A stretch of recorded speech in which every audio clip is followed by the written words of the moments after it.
আজকে শুনবেন প্রণয়ের অমল কাব্যের অষ্টম পর্ব। বউ বলে মানো না, তাহলে এসব কি? ইরফান ভুরুকুচকে বলে, কোন সব? তারেক নেওয়াজ ছেলের ওপর চরম বিরক্ত। ফোঁস করে শ্বাস ফেলে ইরফানের দিকে তাকিয়ে প্রশ্ন করে, তুমি মাইরাকে মেনে নিয়েছ? ইরফান গম্ভীর গলায় বিরক্তি মাখা কণ্ঠে বলে, আমি কোনো বাচ্চাকে আমার আশেপাশে দেখতে চাই না। তারেক নেওয়াজ রেগে যায় ইরফানের কথায়। কয়েক পা এপাশ ওপাশ করে ইরফানের দিকে খানিকটা এগিয়ে এসে ধমকে বলে, তোমাকে আমি ভালো ভেবেছিলাম। তুমি এসব কি করছো? মেয়েটাকে ইউজ করে দুদিন পর ডিভোর্স দিয়ে দেবে?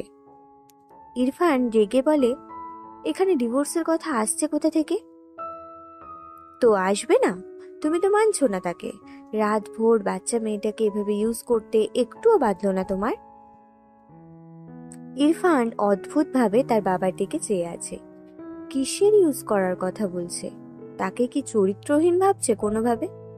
রেগে বলে, মাঝরাতে উঠে এসে ভুলভাল পদবি দিয়ে আমাকে রাগিও না বাবা, ঘুমাতে যাও। তারেক নেওয়াজ ছেলের কথায় বিস্ময় নিয়ে তাকালো। এই ছেলে তলে তলে সব করে এমন ভান করছে যেন ভাজা মাছ উল্টে খেতে জানে না। আমি ভুলভাল পদবি দিচ্ছি? সব তো নিজের চোখেই দেখলাম। ইরফান কপালে দু আঙুলের সাহায্যে কয়েকবার স্লাইড করে। এরপর চোখ তুলে বাবার দিকে তাকিয়ে ভুরু কুচকে বলে, কি দেখলে? তারেক নেওয়াজ ছেলের কথায় থতমত খেয়ে তাকায়। রেগে বলে, যা দেখালে তাই দেখলাম। ইরফান নিজের দিকে একবার তাকায়। উদাম শরীর, পরনের ট্রাউজার। বিরক্ত হয়ে বাবার দিকে তাকিয়ে বলল, শার্টলেস কি প্রথমবার দেখছো? এমন তো নয়। তারেক নেওয়াজ রেগে বলল, আমি মাইরার কথা বলছি। ইরফান হাত মুষ্টিবদ্ধ করে ফোঁস করে শ্বাস ফেলে। বাবার দিকে তাকিয়ে রেগে বলল, ওই স্টুপিটের নাম জপতে ইচ্ছা করলে প্লিজ নিজের ঘরে গিয়ে জপো। তারেক নেওয়াজ দ্বিগুণ রেগে বলল, তোমাকে আমার ছেলে ভাবতেই অবাক লাগছে। ভুলেও ডিভোর্সের কথা ভেবো না। মায়েরা যদি দিন দিন বড় না হয়ে আরো ছোট হয়ে যায়, তবুও ওর সাথেই তোমাকে থাকতে হবে, মাথায় রেখো। কথাটা বলে বিরক্ত হয়ে উল্টে ঘুরে চলে যায়। বিড়বিড় করে, অসভ্য ছেলে। ইরফান রেগে ঠাস করে তার ঘরের দরজা আটকে দেয়। রাগে শরীর ডিরি করছে। কোমরে হাত দিয়ে বারবার এপাশ ওপাশ করে হাঁটতে লাগলো। ইচ্ছে করছে মেয়েটার দুগালে ঠাঁটিয়ে দুটো থাপ্পড় মারতে। ইরফানের এক ঘর পর জাহারা আর তার মা থাকে। ইরফান ঘরে এত শব্দ, মাইরার চিৎকার শুনে জাহারা জাগা পেয়ে গিয়েছিল। জাহারার মা জাগা পায়নি। তিনি ঘুমের ওষুধ খেয়ে ঘুমান, কিন্তু জাহারা জাগা পেয়ে ঘরের দরজা খুললে মাইরাকে ইরফানের ঘর থেকে বেরোতে দেখে। বেশ কিছুক্ষণ দাঁড়িয়ে রয়ে সেখানে। ইরফানের বাবা চলে যায়। ইরফান দরজা লাগিয়ে দেয়। জাহারা দরজার আড়ালে চুপ করে থম মেরে দাঁড়িয়ে থাকে। কখন যে চোখ থেকে পানি গড়িয়ে পড়েছে মেয়েটা বুঝতেই পারল না। ধীরে ধীরে ঘরের ভিতর গিয়ে দরজা লাগিয়ে দেয়। এরপর দরজা ঘেঁষে সেখানে হাঁটু মুড়ে বসে পড়ে। হাঁটুতে মাথা ঠেকিয়ে ফুপিয়ে ওঠে। তার মনে পড়ে, সে যখন ক্লাস 10-এর টেস্টে ফেল করেছিল তখন তার মা ভাই অনেক বকেছিল। তার খালা তাকে এই বাড়িতে এনে পরীক্ষার আগ পর্যন্ত রেখে দিয়েছিল। তাকে নিয়ম করে ইরফান ভাই পড়াতো। কি সুন্দর পড়ায় ইরফান ভাই। যাহারা ইরফানের পড়ানোয় মুগ্ধ হতো। ইরফান ভাই মাঝে মাঝে কাজের চাপে না পড়ালে যাহারা সেদিন ভালো যেত না। কি করে যাবে? যাহারা তো পুরো 1 ঘন্টার বেশি পড়ার পাশাপাশি ইরফান ভাইকে মুগ্ধ হয়ে দেখত। কাজ শেষে যখন ইরফান ভাই বলতো তার ঘরে যেতে পড়াবে বলে, তখন যাহারা নাচতে নাচতে হাজির হয়ে যেত। ইরফান ভাই প্রাইভেট পড়াতো না, খালার কথায় তাকে দেখিয়ে দিতে রাজি হয়েছিল। সেই যে জাহারার ছোট্ট দুনিয়ায় হঠাৎ ইরফান ভাই নামক এক বসন্ত এসে হাজির হলো। এরপর যাহারা এসএসসি দেয়। এইচএসসির পর দিনরাত এক করে অ্যাডমিশনের জন্য পড়েছে ইরফান ভাইয়ের ভার্সিটিতে চান্স নেওয়ার জন্য। গত বছর সেই ভার্সিটি চান্স পেয়েও যায়, কিন্তু হঠাৎই তার গড়ে তোলা সব অনুভূতিতে এক ছোট্ট একটা মেয়ে এসে থাবা বসালো। ইরফান ভাইকে কেড়ে নিল তার থেকে। জাহারার কাঁদতে কাঁদতে হেঁচকে উঠে গিয়েছে। মেয়েটা সমানে ফোপায়। বসা থেকে উঠে দৌড়ে ওয়াশরুমে গিয়ে দরজা আটকে দেয়।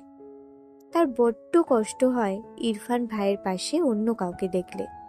3 বছর আগে যাকে মন দিয়ে বসে আছে, আজ হঠাৎ সে বউ নিয়ে সংসার করছে। যাহারা কি করে মানবে? ওয়াশরুমে বসে অনেকক্ষণ কাঁদল। এরপর চোখে মুখে পানি দিয়ে বাইরে বেরিয়ে আসে। মায়ের পাশে চুপচাপ শুয়ে পড়ে। চোখে ঘুম নেই, তার দম বন্ধ লাগছে। সারা রাত এপাশ ওপাশ করে কাটিয়ে দেয়। ফজরের আজান শুনে উঠে নামাজ পড়ে নেয়। এরপর আরো অনেকক্ষণ বসে বসে কাঁদে। জাহারার মা নামাজ শেষে ঘরের লাইট জ্বালিয়ে জাহারার দিকে তাকিয়ে আঁতকে ওঠে। জাহারা বিছানার কোণায় চুপ করে বসে বসে নীরবে অশ্রু বিসর্জন দিচ্ছিল। সে তো কাঁদতে চায় না, কিন্তু কেন যে চোখ থেকে পানি গড়ায় এত? বারবার মনে পড়ছে ইরফান ভাই আর মাইরা রাতে এক ঘরে ছিল। জাহারার মা এগিয়ে এসে মেয়ের পাশে বসেন। জাহারা মায়ের দিকে তাকায় না। ভদ্রমহিলা জাহারার মাথায় হাত বুলিয়ে বলে, কাঁদছিস কেন মা? জাহারা ফুপিয়ে ওঠে। আবারও কাঁদতে কাঁদতে হিচকি উঠে যায়। অসহায় কণ্ঠে বলে, ইরফান ভাইকে এনে দাও মা।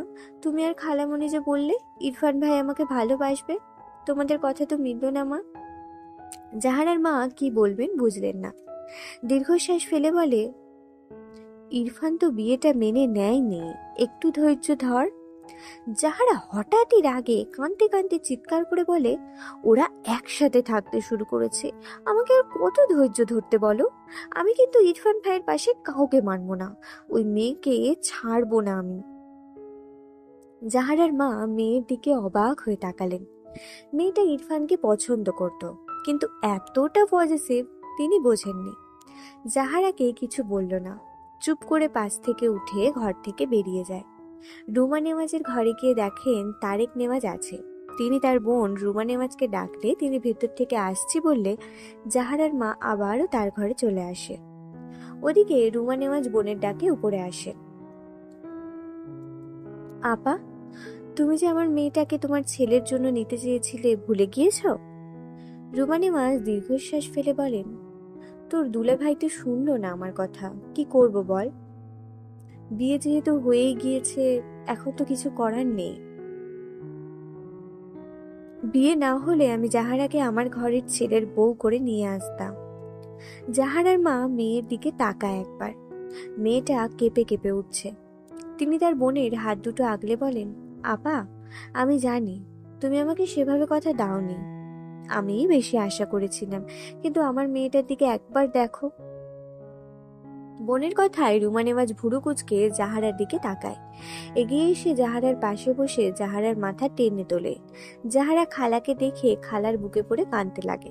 রুমা নেওয়াজ বোধহয় অনেক কিছুই বুঝলো। তিনি জাহারার ব্যাপার জানতেন না। তার বোন ইরফানকে মেয়ের জামাই হিসেবে চেয়েছিল। সে ইরফানের বাবার সাথে আলোচনা করতে চেয়েছিল এ নিয়ে, কিন্তু তার আগেই ইরফানের বিয়ে হয়ে যায়। জাহারা খুব শান্তশিষ্ট একটা মেয়ে। ইরফান যেমন চুপচাপ স্বভাবের, জাহারা তেমনি শান্তশিষ্ট খুব ভদ্র একটা মেয়ে। রুমা নেওয়াজের জাহারাকে ভীষণ পছন্দ ছিল, অন্তত মাইরার চেয়ে তো 1000 গুণ ভালো মেয়ে জাহারা। কিন্তু তার তো কিছু করার নেই। জাহারার মা এগিয়ে এসে বলেন, আপা, ইরফান তো বিয়েটা মানে না, ওদের ডিভোর্স করিয়ে আমার মেয়েটার সাথে ইরফানকে বেঁধে দিলে হয় না আপা? রুমা নেওয়াজ জাহারার দিকে তাকালো। মেয়েটার মুখের অবস্থা করুণ, কাঁদতে কাঁদতে নাজেহাল অবস্থা করে ফেলেছে।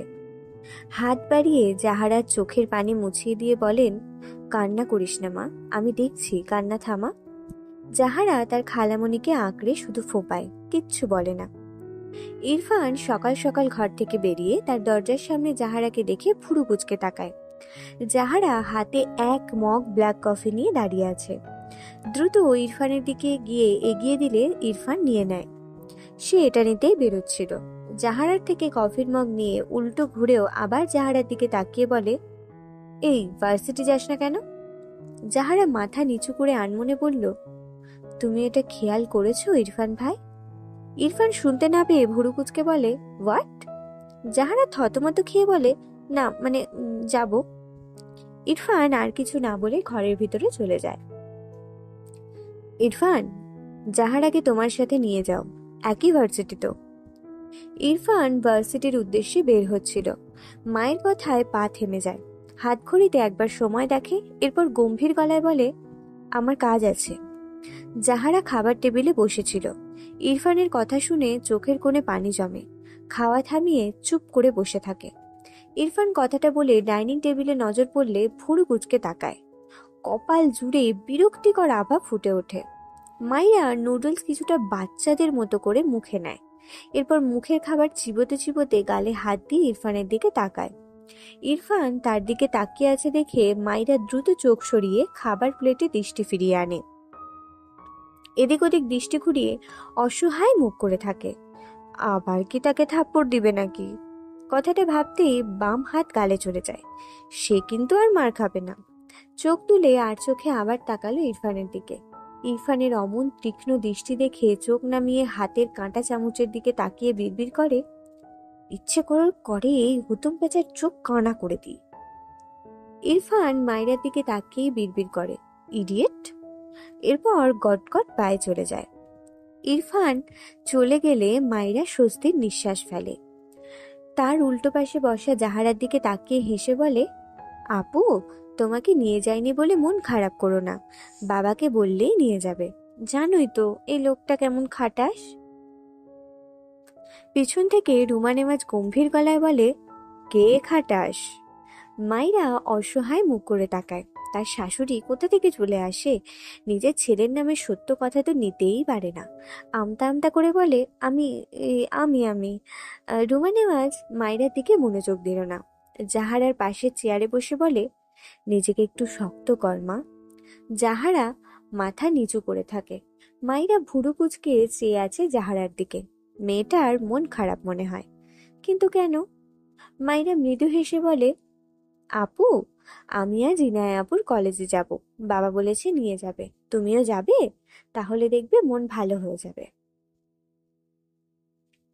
জাহারার চোখে পানি টইটুম্বুর। সেভাবেই চোখ তুলে শক্ত চোখে মাইরার দিকে তাকায়। জাহারার দৃষ্টি দেখে মাইরা চুপসে যায়।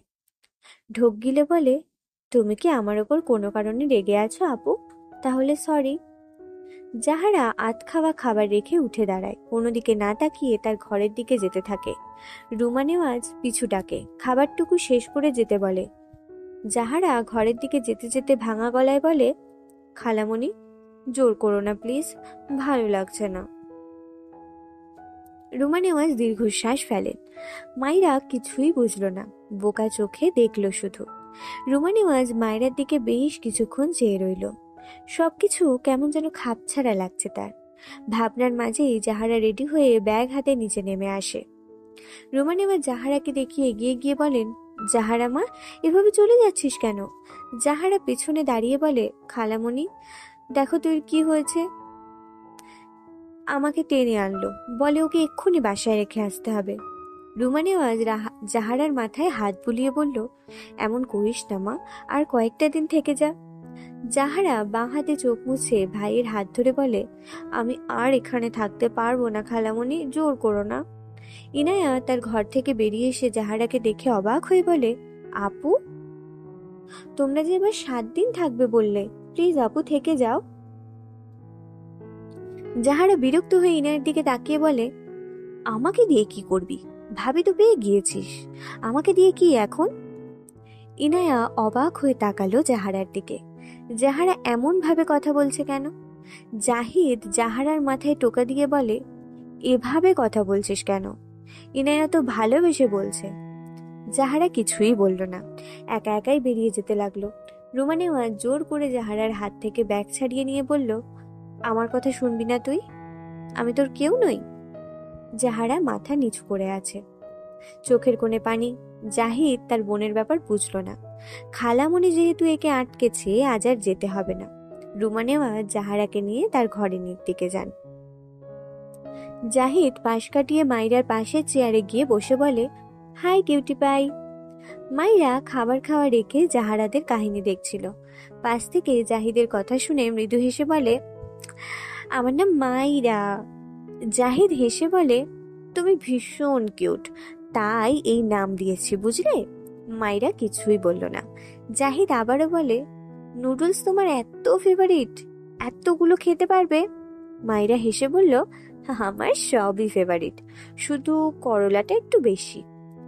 জাহিদ অবাক হয়ে বলে, সিরিয়াসলি? করলা? ইয়াক। জাহিদের নাক সিটকানো মাইরার পছন্দ হলো না। তার এত স্বাদের খাবারটায় সবাই এমন করে কেন? ভাল লাগে না।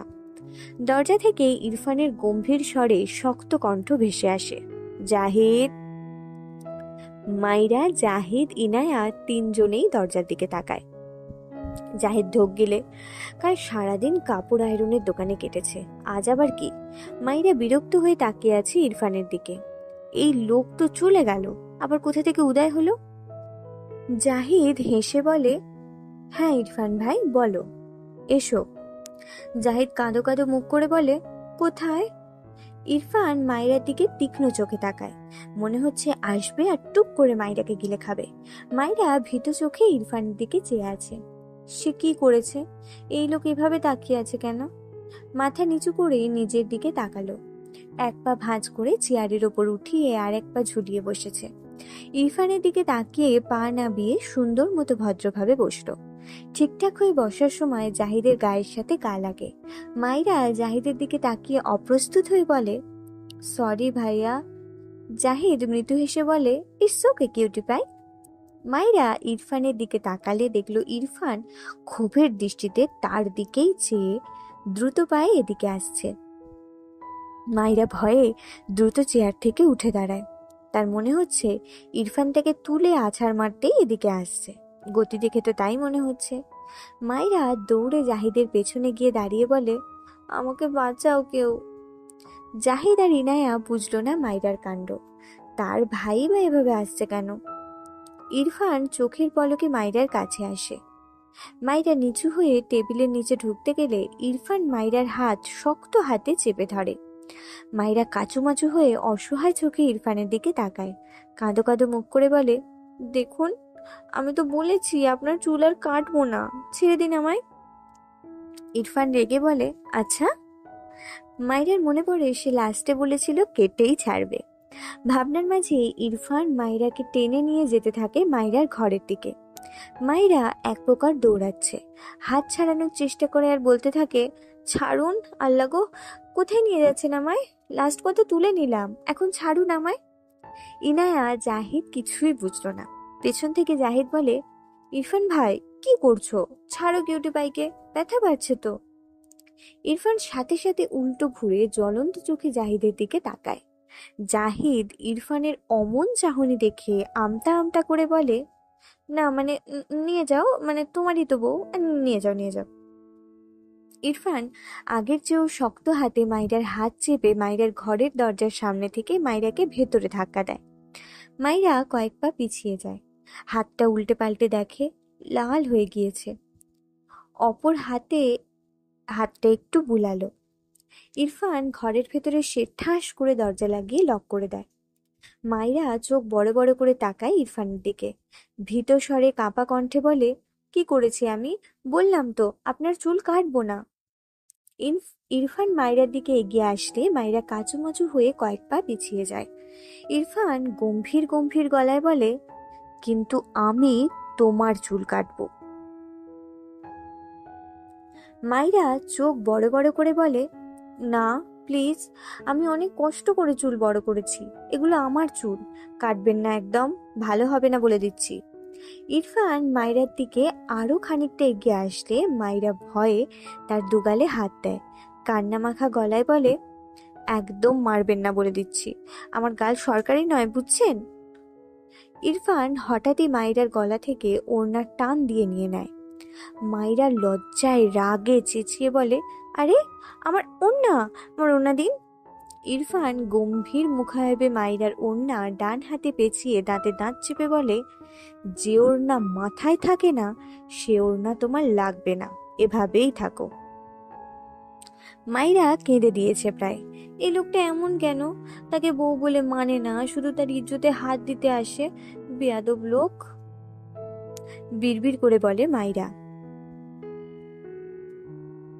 খোপা খুলে দিয়ে চুলগুলো সামনে নিয়ে আসে, মাথা নিচু করে দাঁড়িয়ে থাকে, দম বন্ধ লাগছে তার, একদম গা ঘেঁষে দাঁড়িয়ে আছে। মাইরা মাথা উঁচু করে রেগে বলে, সরবেন নাকি কোলে উঠবেন? অসহ্য লোক একটা। ইরফান দাঁতে দাঁত চেপে বাঁ হাতে মাইরার মাথার পেছনের এক গোছা চুল মুঠো করে ধরে। মাইরা মৃদু আর্তনাদ করে ওঠে, আহ ছাড়ুন, লাগছে আমার। ইরফান তীক্ষ্ণ চোখে মাইরার মুখের দিকে চেয়ে থাকে, হাত কিছুটা শিথিল করে, তবে ছাড়ে না।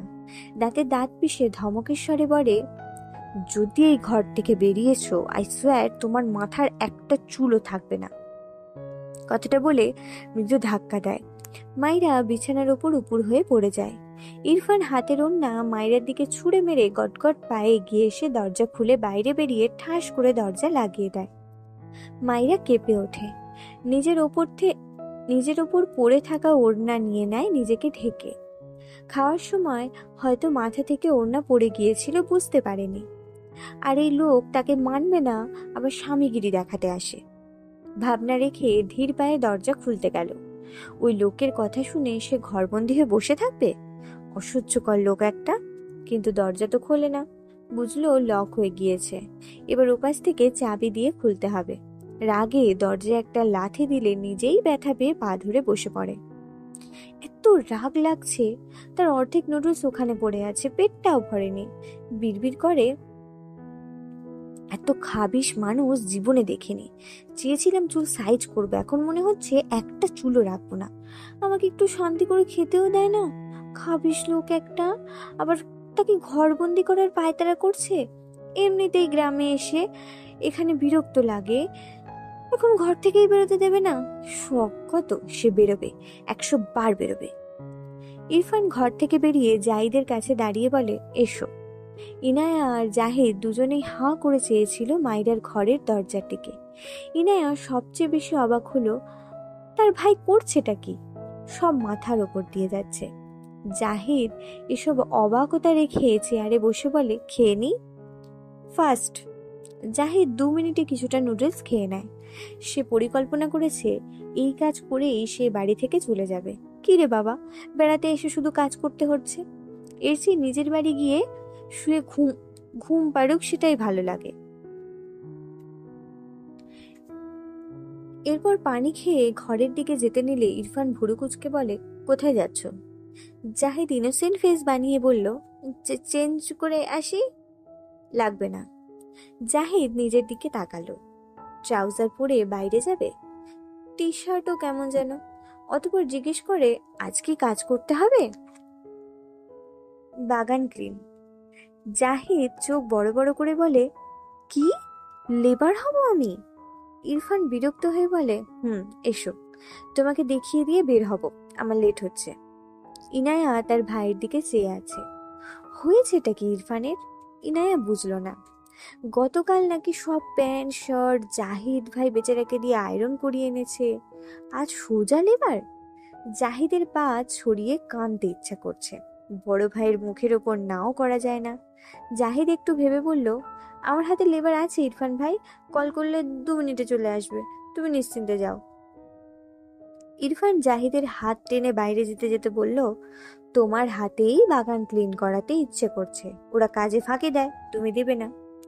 জাহিদ মনে মনে সিদ্ধান্ত নিল এই বাগান ক্লিন করে সে আর এই বাড়িতেই ঢুকবে না, ওই দিক দিয়েই সোজা তার বাড়িতে চলে যাবে। এসব কি হচ্ছে তার সাথে? আমতা আমতা করে বলে, বলছি ইরফান ভাই, রহমান চাচা তো কাজে ফাঁকি দেয় না, তাকে দিয়ে করালে হয় না? ইরফান জাহিদের দিকে তাকিয়ে গম্ভীর গলায় বলে, তোমার হাতের ছোঁয়া বাগানে থাকুক, আমি সেটাই চাইছি গো। জাহিদ এত অদ্ভুতভাবে তাকালো ইরফানের দিকে, সে দৃষ্টির মানে এ দুনিয়ার কেউ বোধহয় বুঝবে না। দৃষ্টি ঘুরিয়ে নিজের হাত উঠিয়ে একবার দেখল, তার হাতে কি কোনোভাবে হীরা অথবা সোনা লেগে আছে। ইরফান উল্টো ঘুরে তার গাড়ির দিকে যেতে যেতে আবারও গম্ভীর গলায় বলে, ভুলেও কাজে ফাঁকি দিয়ে বাড়ির ভেতর যাওয়ার ট্রাই করো না, সব খবর থাকবে আমার কাছে। আমার কথার এদিক ওদিক হলে পানিশমেন্ট পাবে, নিজের বাড়িতে গিয়ে লুকিয়ে থাকলেও। জাহিদ সিদ্ধান্ত নিয়ে নিয়েছে, সে এই কাজ করে এভাবে ফকির কামলা যাই লাগুক সেই বেশি সোজা তার বাড়ি চলে যাবে, আর এখানে নয়। ইরফান ভাইয়ের কিছু হয়েছে যার শিকার সে হচ্ছে, আগে তো কখনো এমন করেনি। যাই হোক। জাহিদ বিড়বিড় করল, কাজ শেষে আর এক মুহূর্ত এখানে নয়, আমার বাড়ি আমার সেথায় যাহিতে হয়, যেখানে কাজবিহীন শুধু আরাম বিরাম রয়। কাজের বিরহে কবিতা বলার বৃথা চেষ্টা করলো ছেলেটা। ইনায়া হাতে একটা ছোট্ট চিরকুট নিয়ে থম মেরে বসে আছে, বারবার ঢোক গিলছে। সে জানে এটা কে দিয়েছে। এই লোক হঠাৎ কোথা থেকে উদয় হলো? চিন্তায় তার মাথা ফেটে যাচ্ছে। কলেজ থেকে ফেরার সময় তার সমান বা তার চেয়ে কিছুটা বড় একটা মেয়ে তার হাতে একটা বক্স ধরিয়ে দেয়। ইনায়া তার রুমে এসে বক্স খুলে ভেতরে অনেকগুলো বিভিন্ন রকমের চকলেট পায়, সাথে একটা চিরকুট যেখানে লেখা,